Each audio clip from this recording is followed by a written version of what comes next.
If you've ever said sorry for taking up space in a doorway, or apologized to a chair after bumping into it, this video is going to change the way you see yourself. Because here's the thing, most people think over-apologizing is just a personality quirk, like, oh, that's just how I am.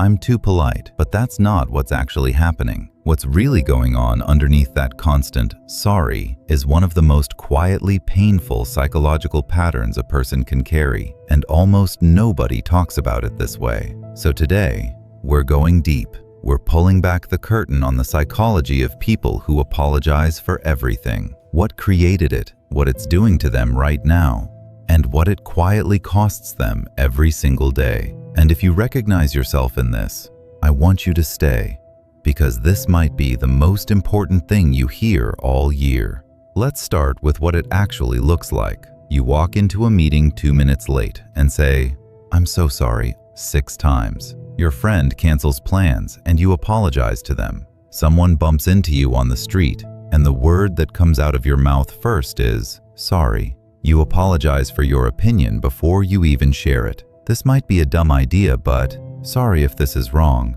Sorry for bothering you. And the wild part? You're not even aware you're doing it half the time. It's automatic. It's reflex. It happens before your brain even processes what just happened. But here's what most people miss.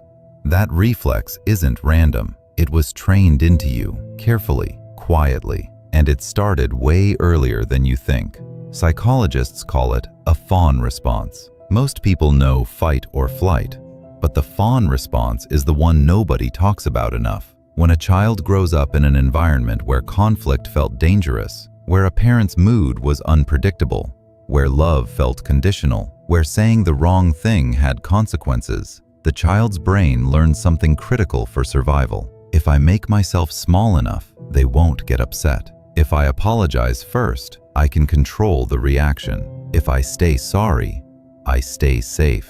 And that strategy? It worked. It genuinely protected them as a kid. The problem is, the brain doesn't automatically unlearn it when you become an adult. So you walk into a job interview at 28, into a relationship at 34, into a random Tuesday at 41, and you're still operating from that same childhood programming. And this is where it gets really interesting. It's not just about trauma in the dramatic sense. It doesn't have to be abuse. It can be a parent who cried easily, a household where tension was always in the air, a sibling who always made everything your fault, a teacher who publicly embarrassed you once, a friendship where you learned that disagreeing meant losing the person.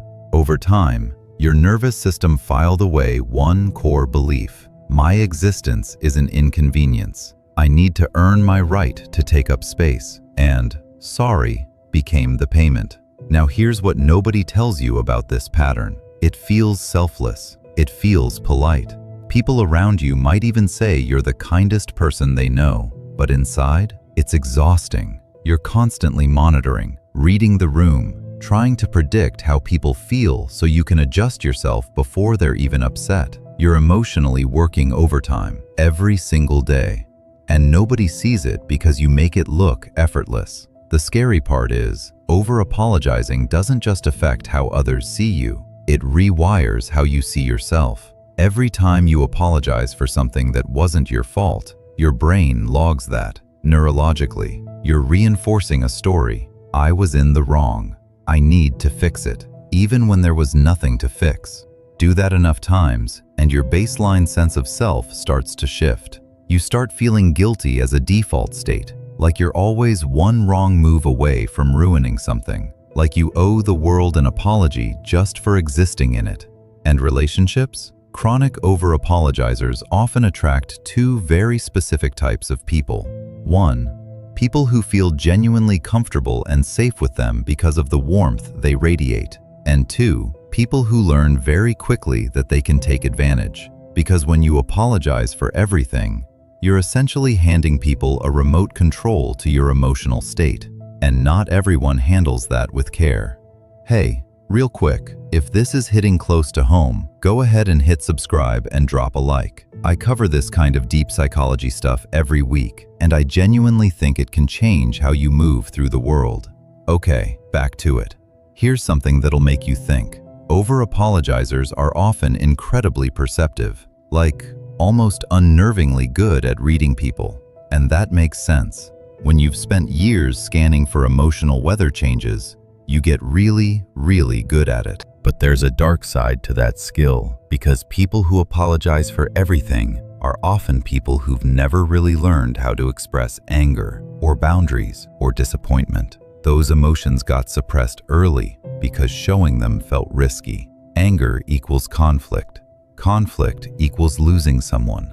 Losing someone equals pain. So instead of saying, "That hurt me," they say sorry. Instead of saying, "That's not okay," they absorb it. Instead of saying, "I disagree," they back down before the conversation even starts. And what happens to all that unexpressed feeling? It doesn't disappear. It goes inward, and it turns into something much quieter and much more damaging. Low-level resentment, self-doubt, a creeping sense of invisibility. This feeling that nobody really sees you because you've spent so long making yourself invisible to survive. Almost nobody notices this from the outside because the over-apologizer looks fine. They look considerate, they look agreeable, they look like they have it together. But inside, there's a person who hasn't felt truly heard in a very long time. And this is where it gets really deep. One of the most consistent things psychologists observe in chronic over-apologizers is what's called a fragmented sense of self. What that means is, when you spend years shrinking yourself to fit what others need, you lose track of what you actually need, what you actually want, what you actually believe. You become a mirror. You reflect back whatever the room needs from you. And on the surface, people love that. You're easy to be with. You don't rock the boat.